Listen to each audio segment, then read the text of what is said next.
Kansas City's full of good bands. Let me fall! Sometimes I can't see how I can make it through another day. But I'm here, I am proud to see a little I am in this world. But together, we can make a difference. We can make a chance. Hey guys, it's Jeremiah. I'm here with Conflicts on Meet KC Music. So we're actually going to go through a couple questions and then we're going to get right into it. I'm here with Nigel, Josh, John, and Luke. Say hey guys. What's up? Hey. What's up? So for people who don't know who you guys are, could you give them a quick overview of the band, genre, how long you guys been a band, stuff like that? We've been a band for, I have no idea. About 4 years. Forever. 4 or 5 years. Forever. Always in Kansas City. Always in Kansas City. We're a, I guess, metal band, hardcore band, metalcore band, whatever you want to call it. I mean, that's a quick overview, but we really wanted to talk about the new CD coming out. So everyone's curious, so we'll get right into it. So this is your third release as Conflicts. Oh, yes. I know it's been a long, hard road getting the album finished, but it feels good to have it done, right? Oh, it feels wonderful, man.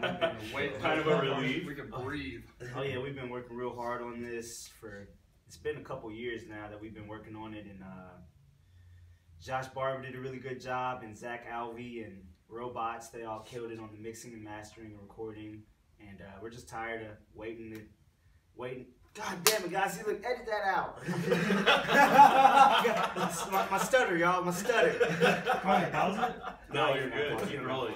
But, I thought that was good. I was trying. I was going for the long one. The longest. All right, so I have heard. Lots.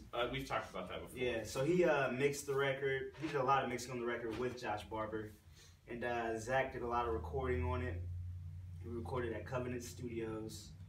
We pounded that motherfucker out real fast in 1 month. And then it just took a long time for the mixing and mastering process. And now we're here. Right on. Well, it's good to have you guys. For the writing and recording process, kind of go into that a little bit deeper. So, did you guys write most of the songs in the studio, or did they kind of come out over the years in between records? I think that when we wrote the North Slope, we had worked really hard in like pre-production as a group and during practice. I think we finished, was it 5 songs? Mm-hmm. 5 songs we had finished. It still wasn't even like what we like to call finished product, because when we went into the studio, we wrote 5 more songs, and we took the 5 songs we already had and reworked them with the producer, which was great. And that's like another great thing about what we did with the North Slope, was we got to work with a producer this time and really got in. And it's funny, we hung up a sign at the beginning when we walked in that said, "No more lazy riffs." Oh yeah. And we really tried to stick by that and like give it all we had in every song and every moment. We definitely got pushed. We got pushed hard. By Josh Barber did a great job. All the guys did. Everybody at Covenant did a great job. It was great to work with those guys. That's awesome. And Nigel, kind of same question to you. So, did you already have most of the lyrics written, or did you have to wait till songs were already done before you had them? Well, you know, I had a few. I think I had a couple of songs already wrote, but You got some faces going on. No, I had a few songs written already.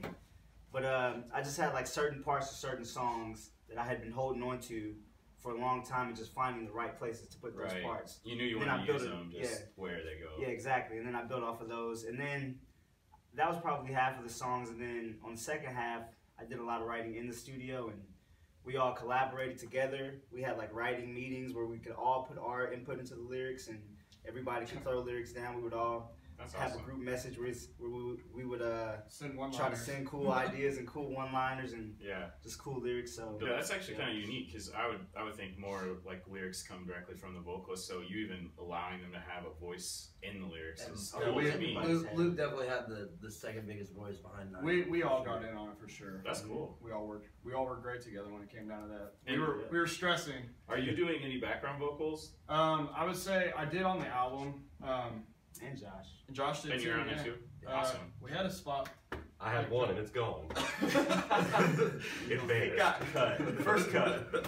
John's out. Yeah. I don't know if since I've like transitioned over to playing drums, I'd say it's been exciting and tough at the same time. And right. I would say, like, as of right now, Josh will probably be covering me. And you did it at the last show. Yeah, So that was awesome. He's been doing great. Yeah, it's even more vocals than we've seen in the past, so it's cool to see you. Yeah, it's super weird too, like playing something too and doing vocals. It's really hard. It was weird to see you put up that hand. It goes right with the chord. Like, that's how you play guitar, but you're left-handed. All right, so how did you come up with the name The North Slope? Well, The North Slope. The album, a lot of the lyrics are about balance, like balancing good and bad, or balancing dark and light.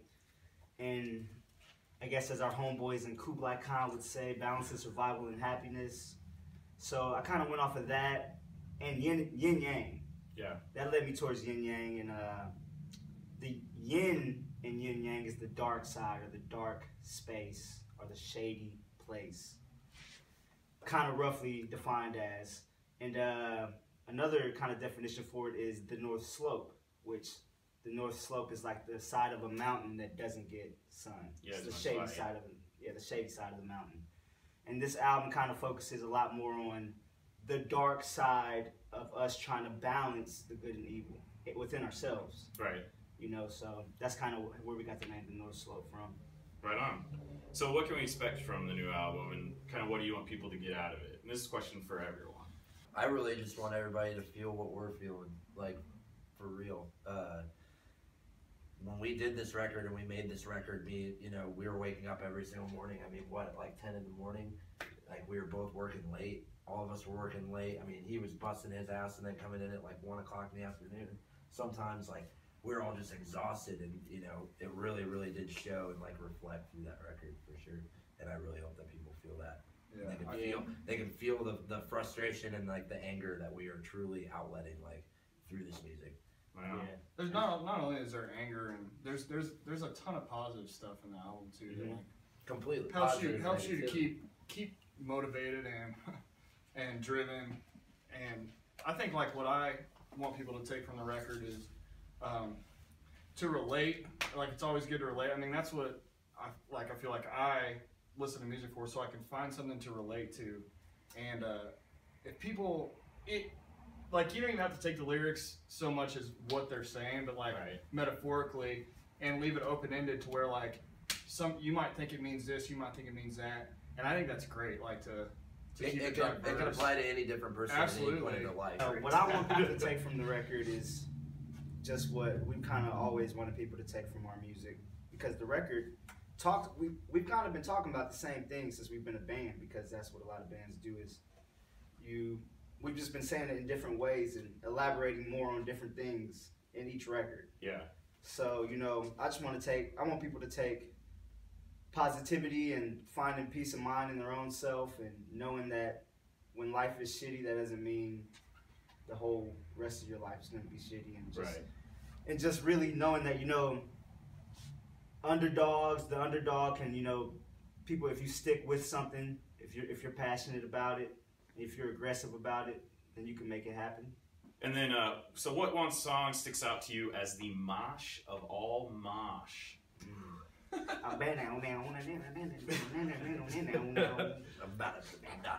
Is that Deadbeat? Deadbeat.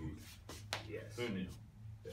That song is pretty moshable. We have That's a my pretty moshy song called Transitions as well. Transitions. Can't wait for that one. It's moshy all around, man. Yeah, I mean, every song, It's moshy, it's aggressive. gosh, moshy, just like punch you in the face.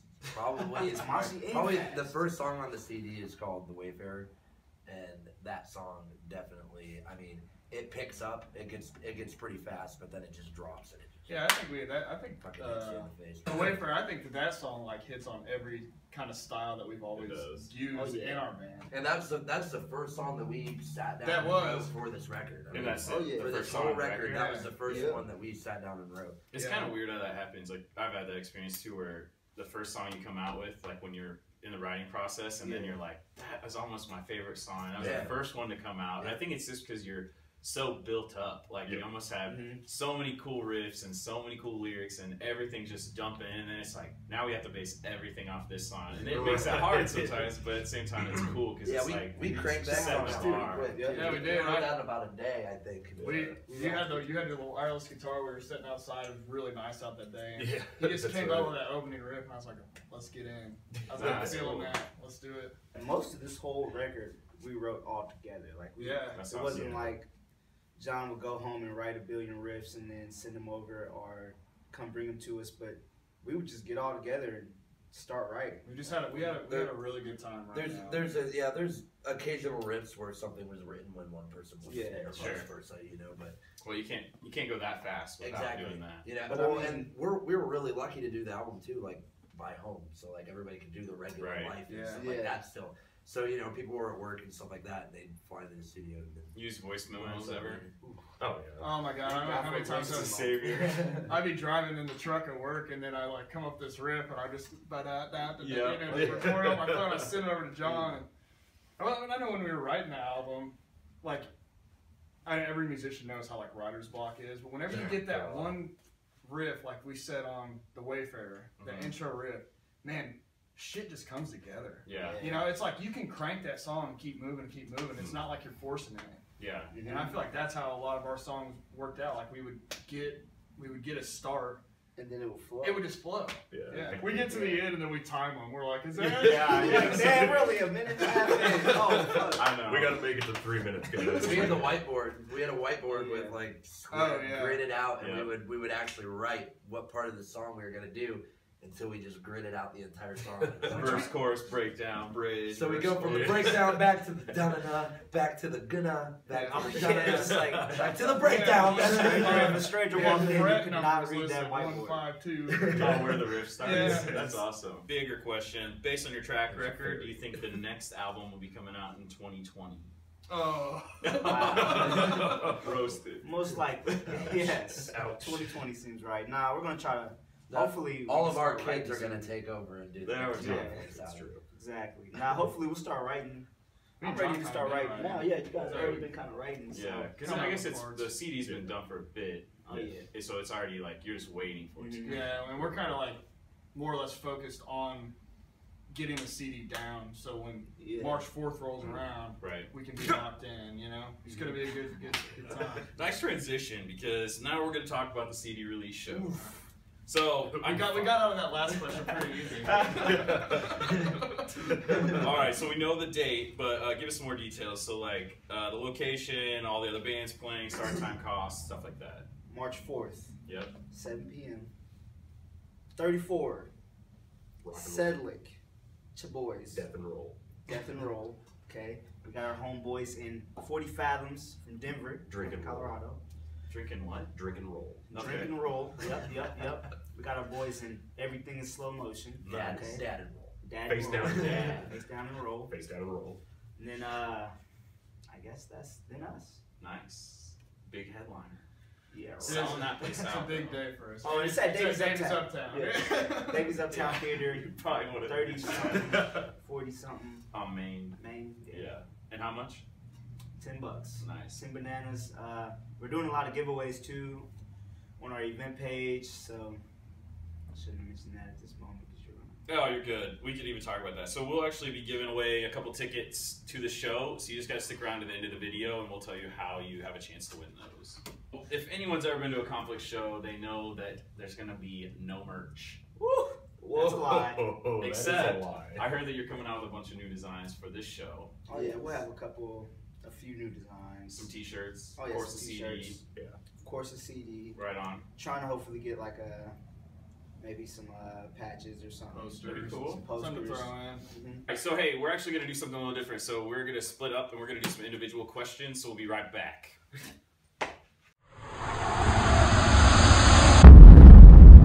Let's do your rig. For my rig, I use a Ibanez Sound Gear bass. I believe it's, I want to say it's an SR 400, but I can't remember off the top of my head. Run through a Polytune tuner and a Sans amp pedal. Go into an Ampeg SVT Classic, running through an Ampeg 810 cabinet. I play a Gretsch Marquis kit. I have a DW snare, and I play Zildjian cymbals, A's and K. Right now I'm playing the Stephen Carpenter baritone Telecaster into a 5152, Mesa Cab, Tube Screamer, ISP Decimator, Whammy, Phase 90, and a tuner. Yeah. And I have a carbon copy. Boring. How long have you been playing music or been in a band? Really, probably about 8 to 10 years now. Whenever me and John started Inertia, that was the first band I had ever been in, and I've never been in another band with anyone besides these dudes that are here. Probably in 8th grade, which I don't even know how long. 13 years, 14 years. Since I was probably 15, so close to 17 years. How old am I? 23? It's been about 10 years almost. What got you into heavy music? I would say like bands like Slipknot, of course, but I think like what really got me into like the metal side or kind of the heavier stuff was Poison the Well. Loved that band. Whenever I heard them, I don't know, I got super attached to them. Korn. Taking it there, y'all. A little bit of It's all the same time period, so Korn and stuff like that. And then I got into subgenres like As I Lay Dying, like metalcore and stuff like that. Norma Jean was a big thing for me. Bless the Martyr. Bless the Martyr, yeah. Slipknot. I found Slipknot when I was a kid playing a dirt bike video game. And I remember hearing Wait and Bleed, and I would hear the end chorus of Wait and Bleed, and he would get super gnarly and low, and I was just like, holy shit, I've never heard anything like that in my life. So. And you would consider yourself a maggot? Oh yeah. Till the day I die. And then what was your first show you remember attending locally? Locally was Nervous Wreck. That's the one it was at El Torreon. It was like Nervous Wreck and Set Your Goals or something like that. Like it was a long time ago. This little venue off of Colburn Road in Lake Lotawana, this place called The Stage. And it was band After the Burial. Actually, your old band, Eshile, played. Nice. Radiance, Eyes of the Betrayer, and I think Veil of Maya played as well. It was at El Torreon years ago. It was, I think it was Flattery Leads to Ruin, and The Blood played. I went to El Torreon. I was going to see the Warriors and to see Embrace the End. Warriors canceled off, and the Warriors were the only band I knew on the show. So I went to see the Warriors. They canceled off, but then I ended up coming out of that show, becoming an Embrace the End fan, and they ended up becoming one of my favorite bands for a really long time. What are some of your favorite local bands? I would have to say a Cast Pattern for sure. I love the Cast Pattern. Snake Eater was awesome. I like Damp. Shout out. Got to give it up to Damp. Sedlick. I would have to say that almost every local band in Kansas City I just have mad respect for. Eyes of the Betrayer was a huge inspiration and one of my favorites. Snake Eater, like Luke said. Cast Pattern, Always Destroyed. Homies in Sedlick right now are just killing it, slaying, and they're hungry. They're like playing shows 24/7, practicing 24/7. You guys, Damp, you guys are like the homies. You're like the brothers. Shout out to 34. They're also another one of my favorite local bands. Yep. See It Through for sure. They're super good. Hazing's super good. You guys, obviously, Damp. Always giving a shout out to you guys. Atme, of course, formerly the Roman Holiday. Right. Still love the demonization. They're putting it out now through their new name, Atme, and they're recording new stuff. We've gotten to hear them jam that stuff, and it's just incredible. Hazing, for sure. And, you know, all those dudes are just, like, the best fucking dudes. I mean, I have so much fun with those guys, hang out with them all the time. And See It Through, just because of how much they work. What is your favorite KC venue, past or present? El Torreon, man, there were so many memories there. Did you ever get smashed into the pole? Yes. I tried to circle pit around the pole, and I ate shit, and fucking hit the pole. I had to go back to El Torreon. I remember when I was young and didn't understand music, and I would go there, and I thought, man, if I ever get to play here, I made it. Probably the Beaumont Club. It's probably, I mean, that's definitely up there. The Beaumont Club just played so many good shows there and seen so many cool shows there just, you know, growing up throughout the years. El Torreon for sure. Ooh. Because just because the history behind the place, it was like the place, like Luke said, that when you go to it, you aspire to be up there one day. And what bands are you into lately outside of local music? I really like Turnover right now. Left Behind. I've been jamming a lot of Left Behind lately. Circus Survive. Always. Always. Anyone can tell you that. I really like Barrier. I listen to a lot of Barrier. Definitely the homies in Kubla Khan, The Last 10, Seconds of Life a lot. Been listening to a lot of like hip hop and stuff. I've been listening to a lot of Nathaniel Rateliff and the Night Sweats. Saw them, fantastic. Last 10 Seconds of Life, Barrier, this band called Body Snatcher, I've been really into them. X King X. Word on the street is you mentioned you were moving to a 7-string. I did indeed. What took you so long? Dude, I've never liked playing 7 strings, and necks were too big, and then I grew up. That's what happened. Your hands are too small. I have bigger hands than you. Hey, you go through guitars faster than Nigel goes through cell phones. It's not true, because I've had the same two for probably like 10 years. And then I just kept rotating one. Oh, okay. So yeah. the one changes. So I was actually going to ask, how many guitars do you have right now? 2 EC1000s. I have the EC401B baritone, and other than that, I have the new Stephen Carpenter, but that's it. Is there any lyrics that are super special to you on the new album? All the lyrics are pretty special, man. Just because the whole album kind of, for the most part, coordinates with each other and kind of talks about similar things. Like we were saying, like balancing good and evil and just finding the right you and stuff like that. So, but as far as favorite lyrics that stick out, I like, how do I make peace in this world when I can't even find it within myself? How do you tell people how they should live their life if you're not living it that way already? Do you think that you guys will raise enough money from the CD release show to get you a new pair of glasses? Wow. Took it there. Hey. If not, we're going to have another benefit show at KC Auto Works for the 3rd time. Oh, he's throwing the punches out. I got to have a check this couple out. blows. All right, thanks. Oh. I'm not afraid of him, you know? Official. Super glue on one side, duct tape on the other. It's hard out here for a pimp. And has the switch to drums been easy or difficult? I would say I couldn't say it's been easy, and I can't say it's been difficult. I would say it's been different, challenging. You know, playing bass for all those years, I got a feel for the drums. But like I tell people, playing bass, I played bass for so long, and it was comfortable, and I could just do it. And then like now that I've gone to playing drums, it's like I get that nervousness again that I had when I was, 14, 15 years old. Yeah. So what's getting old like? The The reason I asked is because I heard you just bought a house in the burbs. In the burbs. Getting old. I really have no comment on that because it's just like everyone's gonna get old. I don't know. No, I feel you. I'm there.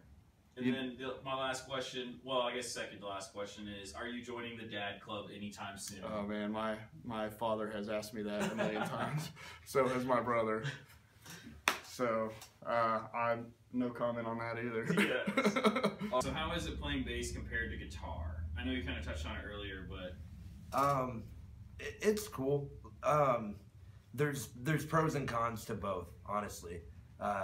There's things about bass that I like more about playing, more than playing guitar. I like how you can really feel bass. You can't hear it as well. It doesn't, but it's not supposed to. But you can really feel it, and you can feel it at your feet. Yeah, right. Bringing the fucking thunder. And I love just getting to lock in with kick, and just, me and Lucas just like looking at each other and like really locking in together. It's a cool feeling. And you're playing bass in another local band as well, correct? Yes. Tell us about it. It's a death metal band called Gravelord, and it's my friends Paul, Jake, and Dylan, and they are all masters of their craft. Is it difficult to find left-handed instruments in a predominantly right-handed superior world? Absolutely. It is, it's almost frustrating because, I mean, I can honestly say that I've never gotten to have like my dream guitar, you know what I mean? Because whatever guitar it is I want so bad at that time, it's unattainable. I could get it custom made and pay out the yazoo, but it is frustrating, but at the same time, you know, I've got great guitars. I love my guitars, and it is becoming easier as each year goes by. They are starting to acknowledge the fact that there's so many lefties out there. Do you have any impressions of other band members or local musicians? Luke's he's just driving, quiet, headphones in, not listening to a word you're saying. What? Yeah. And he's just like waving at truckers and shit. Peterbilt? John's just like, no, dude, I'm not driving. I don't want to drive. We're like, Luke's like, he got 150 in him. Josh Tandy is just feet hanging off the beds or hanging off the bench stinking. Josh is probably the hardest because his lisp, I don't listen to it, so most of his words are not factored into my mind because I blot out the lisp. Hey man, can I try that? Ooh. Hey man, can I bum a smoke from you? Ooh, who's that? Every single person that fucking sings smokes cigarettes, dude. If anybody remembers Julian Stock. Go ahead. Hey dude, did anyone make any pizza? And then John, dude. Paul Howell. Hey, what's up, man? Hey, you got a cigarette? You got a cigarette I can have? That's all I got. That's it. We will make them look at you. It's me. It's always bound together.